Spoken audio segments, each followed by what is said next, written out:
So lastly, just to finish up, some questions to frame your conversations in the virtual collaboratory as well as your weekly notes.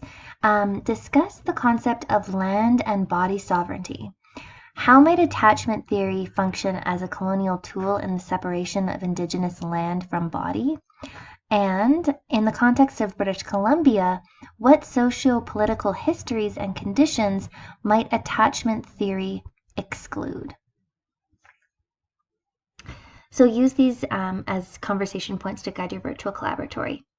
And then lastly, for your weekly notes in week 7, as a group within your virtual collaboratory, write a 300-word response to the questions, to one of the questions above.